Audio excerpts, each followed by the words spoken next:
The show must go on pa rin ang ipinakita ng noontime show Night Showtime sa kabila ng balitang kasama ang kanilang studio sa bahagi ng ABS-CBN Broadcasting Center na nakatakdang ibenta sa Ayala Land.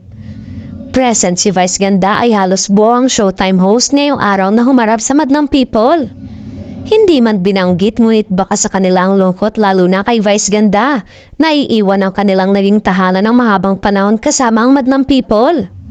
Ika nga ni Vice, studio lamang ang mawawala pero sila ay patuloy na magpapasaya sa madlang people kahit saan mang dalhin ang kanilang programa.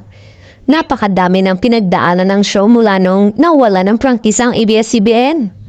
Samantala, sa mga susunod na araw ay lilipat na ng studio ang Showtime sa matitirang maliit na bahagi ng ELJ Building.